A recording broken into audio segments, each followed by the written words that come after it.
Hey everyone, welcome inside the State Champs studio for another edition of Above the Net, sponsored by Raymond James. And we are already in October, which means the season is really getting going. I am joined now by Vince Muscat, our volleyball analyst. What have you seen so far this season? Which teams have surprised you? What have you been seeing? Last week we talked a little bit about the Division III, Division IV tournament. Yeah. We don't get a chance to see a lot of those teams, and last week we had some really good teams that we'll talk about, two of them who were in the finals. Just seeing those smaller schools play at such a high level is a lot of fun. You know, they don't have as many kids in their school, but they're still playing and they can compete with some of the better D1, D2 schools. Yep, exactly. And let's not waste no time. Let's get right into that game that you are talking about. And this is between Guamo Westphalia and Plymouth Christian. And this is a good one coming out of Division III. The Pirates, though, won this one in 2 sets. Senior outside Danny Pohl continued to lead her squad. Guamo Westphalia won the tournament, and head coach John Thielen says this was a huge win for his team, especially at this point in the season. We needed a good measuring stick to see how we fit in the rest of the division. We made a quarterfinal last year with basically the same team, and we got high aspirations again. We've been number 3 in the state for quite a few weeks now, and this was good to kind of solidify where we've been and knowing that we are one of the top teams in the state. September we didn't have a lot of tournaments, so we had a lot of conference games and stuff, so it's good to come out and get some new competition. And I was really proud of how everyone played today. It was a long day, but we finished at the end, and I thought it was great to show the level of competition that we can play at. Vince, a really good win for this team. Yeah, this was my first time watching Guamo. They're really good. I wasn't sure. SMCC is number 1 in Division III, and I think on Saturday, from what I saw, SMCC's that match is going to be a really good match if they make it to each other in the playoffs. Plymouth Christian had a great day too on the day. They were led by Allison Pilot. She's a middle hitter that is converted now to the outside, and she was probably the most dominant hitter in the building. Guamo was able to throw everything else at them, and they got the win in 2 sets. Senior outside Danny Pohl led Guamo, as you said. Junior setter Taylor Smith. And Guamo also is led by junior middle hitter Sage Martin. She is as explosive as they come. She is the state championship champ in the 100 meter and the 300 meter hurdles, so it just shows you how good of an athlete she is. Yeah, that is awesome. A dual threat there for sure. And we had another very good matchup, and that's between Northville and Novi. They went head to head. Novi took the first set 26-24, so a close one to get this one going. Sarah Vellucci showed why she's one of our Volleyball Player of the Year candidates in the top 10. But Northville put it into gear and swept the next 3 sets, going on to win this match in convincing fashion, 25-19, then 25-11, then 25-22. Northville's Abby Reck is a Miss Volleyball finalist and also on our top 10 for Volleyball Player of the Year, and she showed her talent in this one. It was really exciting. All 4 sets were just super close. I mean, except for the third, we took it pretty easily, but it's because we started serving more aggressively, and the first set was insane. Both teams played amazing. Vince, what did you think of this matchup with 2 teams that have 2 players in our top 10? Yes, Sarah from Novi and Abby from Northville, we've spoke a lot about them. They're in our top 10 players. They're club teammates, so they know each other really well. I think for Northville, now we're at the point you know what you're going to get from Abby. They had a couple of good role players who played really well for them in this match. Middle hitter Avery Nelson is just coming on. She's going to be someone that is going to get talked about for the rest of the year. She's a dominant middle. And then they have a junior DS. Taryn Rice, their libero, is outstanding. Their junior DS, Greta McKay, had a really good game as well. So when you get role players who step up for these top teams, I mean, that's a recipe for state championships. And our final match to close this one out, Rockford at Hudsonville, and this was an exciting one, Vince. Hudsonville coming out in an exciting finish.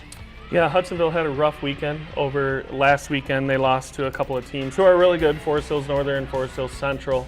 So them coming out in this match, I think their coach had a good message for them. And Izzy Swartz is in our top 10 player of the year rankings, and she did a great job in this match as well. It's really exciting. I'm super proud of my teammate, the way we battled through the sets. It was a good game. They're always a good competition. It's always a big rival, and it's just super fun to play them always. I think the key tonight was just playing together as a team. Rockford's a great squad, but we battled tonight and were able to string together some plays even when the balls didn't always bounce our way. We learned a lot. We're really strong, and we have a deep bench, and we're able to play together even when we get in ruts and can come out ahead.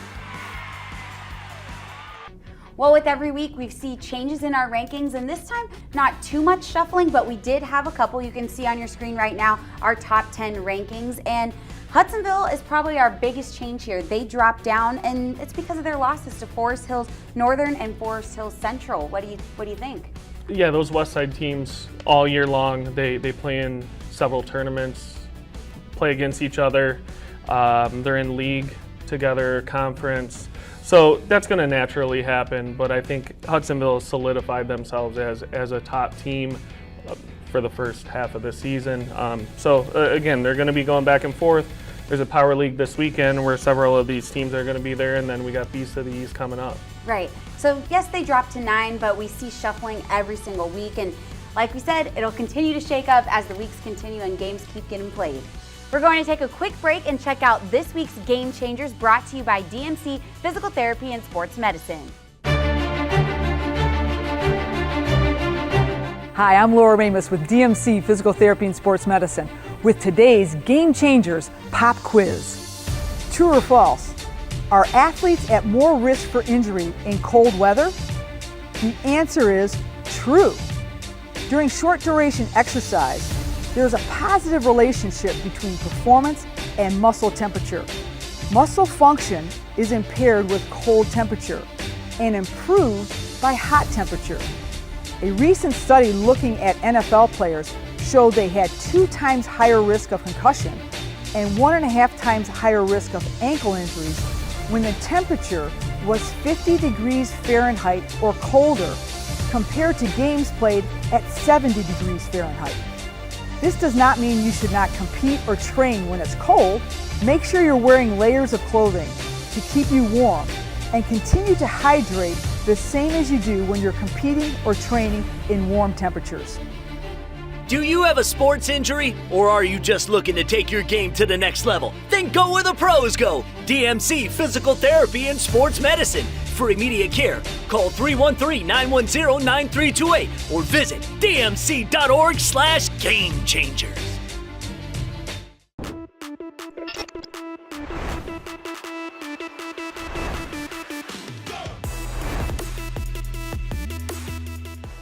Now it's time for Volleyball Player of the Year update presented by Michigan Elite Volleyball. And we really have no changes from last week on our list, but it just continues to heat up because these players are so elite and so talented. And remember, this list is just in alphabetical order, so there's no 1 through 10 rankings, nothing like that, just alphabetical order. And as always, we spotlight one player, and this week we're going to spotlight Marion's Ava Sarafa. Vince? Yeah, very, very familiar with her. Coached her the last 3 years at Marion, and then she plays club at Michigan Elite. Just a special player, once in a generation kind of setter. I remember her coming in the gym in 6th grade and 7th grade and just every year progressing. And we used to challenge her, you got to get better at this, you got to get better at defense. And she focused on that. She's truly a driven kid. She's going to Kentucky. She, I believe, eclipsed 4,500 assists, which puts her 8th all time, and that's with a COVID year where they lost some matches. So she could hit that 5,000 assist plateau, especially Marion being number 1 and looking to make a strong run. Setters are quarterbacks. They're starting pitchers, aces on the mound. This kid is the real deal. Yeah, love the analogies there. You gotta love that. And like I stated earlier, remember it's so important to vote at statechampsw.com because the players who have the most votes will stay in the top 10 no matter what. So get out there, statechampsw.com, and vote for your favorite player. Well, as we've all been waiting for, I don't know if this calls for a drum roll or what, but it is time now to reveal our Beast of the East pools, and we've got some good ones. So look on your screen here, we've got 8 pools to go through. And Vince, what are some ones we should look out for? All of them. Yeah, it's hard because there's all such good teams with good players. Yeah, no, this is a fun tournament. Michigan Elite's put together. I've run this tournament for the past right around 15 years. And I feel like every year it's just gotten better and better. And it's not just the Beast of the East. As you can see, some West Side teams, probably a little over a third of the field are from the West Side. Yeah. So if you're looking to watch some good volleyball, October the 15th in Pontiac at the UWM Sports Complex is going to have a loaded field. 8 out of 10 of our Player of the Years are there. 9 out of 10 Miss Volleyball candidates. So come watch. Yeah, there's not a lot of places you can see all this talent on the same court, so this is going to be super exciting. And we're going to dive more into this on next week's episode to really preview this tournament, because we've got a lot to talk about and a lot that we need to cover, so to get everyone excited for it. I know Vince and I are excited, so. Sounds good. Yeah, well, we will see you guys next week, and don't forget, we will preview the Beast of the East, so be sure to tune in. State Champs Above the Net is presented by Raymond James, tailored financial advice that helps you live your life. State Champs Above the Net is also powered by Lawrence Technological University. Visit ltuathletics.com and recruit yourself. Michigan Elite Volleyball, work hard, play hard. Michigan High School Athletic Association, promoting the value and values of educational athletics. The Michigan Army National Guard, a proud sponsor of the MHSAA. And the Detroit Medical Center Physical Therapy and Sports Medicine Pros. Visit dmc.org/gamechangers.